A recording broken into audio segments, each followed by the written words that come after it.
Hello बच्चों, let's start the question. The question says, which of the following characteristic does an aromatic compound exhibit? ठीक है कि इनमें से which of the following characteristic does an aromatic compound exhibit, मतलब इनमें से कौन कौन सी ऐसे characteristic है जो एक aromatic compound exhibit रखता है। तो हम सबसे पहले यहाँ पे की concept लिखते हैं। हमने 4 ऑप्शन यहाँ पे ले रखे हैं। It should have 4n plus 2 pi electrons in the ring।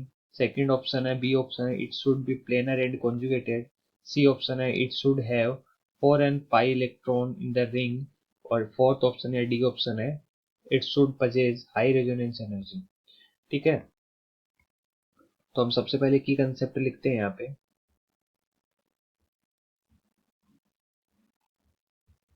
ठीक है, की कंसेप्ट में हम क्या लिखेंगे, जो एरोमेटिक कंपाउंड है उनकी प्रॉपर्टीज क्या होती है। ठीक है, तो हम लिखेंगे एरोमेटिक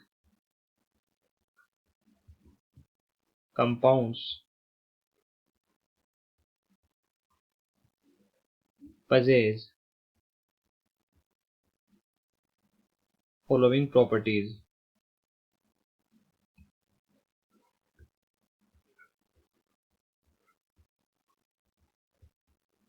ठीक है, मतलब एरोमेटिक कंपाउंड में कौन कौन सी प्रॉपर्टी होती है। तो फर्स्ट है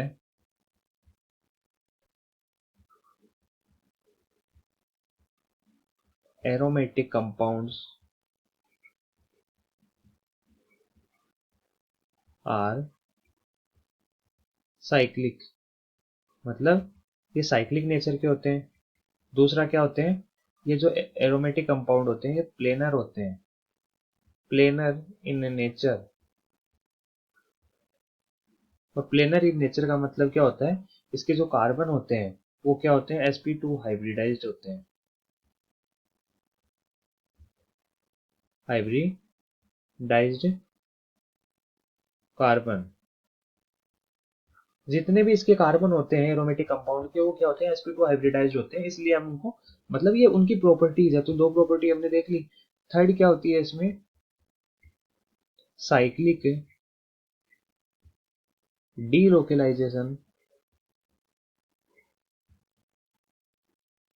cyclic delocalisation of pi electron,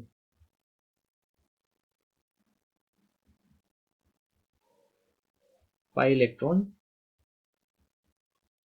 takes place. इसका मतलब यहाँ पे जो पाई इलेक्ट्रॉन्स होते हैं उनका साइक्लिक डीलोकेलाइजेशन होता है, पूरे साइकिल के रूप, एक साइकिल के रूप में वहां पे डीलोकेलाइजेशन होता रहता है। ठीक है, और फोर्थ होता है, जो एरोमेटिक कंपाउंड होते हैं वो फॉलो करते हैं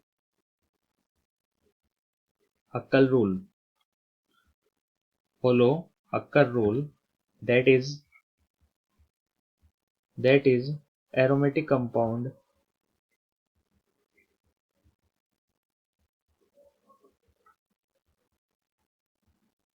contains 4n plus 2 pi electrons. ठीक है, तो इस तरीके से हमने यहाँ पे क्या लिखी है, चार इसकी प्रॉपर्टीज लिखी है, करेक्टरिस्टिक्स प्रॉपर्टीज लिखी है किसी एरोमेटिक कंपाउंड के, एरोमेटिक मतलब किसी भी कंपाउंड के एरोमेटिक होने के लिए। अब हम यहाँ से चेक करते हैं कि कौन कौन सी हमारी सही है। तो फर्स्ट है हमारी, it should have 4n plus 2 pi electron in the ring. ठीक है, तो हमने देखो तो यहाँ पे फोर्थ लिखा है। ठीक है, तो ये फोर्थ हमने यहाँ पे ए में लिख दिया है। ठीक है, तो फर्स्ट ऑप्शन हमारा क्या हो जाएगा, करेक्ट हो जाएगा। उसके बाद में बी ऑप्शन है, it should be planar and conjugated. तो हम देख सकते हैं सबसे पहला जो सेकंड ऑप्शन है हमारा, ये हमने लिखा है कि प्लेनर है होना चाहिए।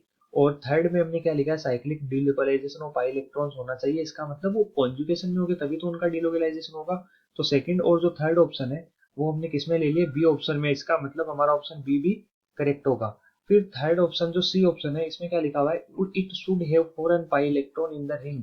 तो ये जो सी ऑप्शन है वो हमारा गलत ऑप्शन होगा, बिकॉज हमने पहले ही बता दिया है फोर्थ ऑप्शन में। यहाँ पे देखो फोर्थ में क्या बताया है कि 4n plus 2 पाई इलेक्ट्रॉन रखता है, तो सी ऑप्शन हमारा गलत हो जाएगा। ओके, एंड डी ऑप्शन लिखा हुआ है, it should possess high resonance energy. ये सही बात है कि अगर रेजोनेंस ज्यादा से ज्यादा होगा तो उसकी जो एरोमेटिक करेक्टरिस्टिक है वो भी क्या होगी, ज्यादा हो जाएगी, या फिर उसकी एरोमेटिक स्ट्रेंथ है वो भी ज्यादा होगी। तो हम यहाँ पे बोल सकते हैं कि हाँ, रेजोनेंस एनर्जी जितनी ज्यादा होगी उसकी उसकी जो एरोमेटिसिटी है वो उतनी ही ज्यादा होगी। तो इस तरीके से हमारा जो डी ऑप्शन है वो भी क्या हो जाएगा, करेक्ट हो जाएगा। तो इस तरीके से option A, B and D is the correct option. Okay, I hope you understand. Thank you.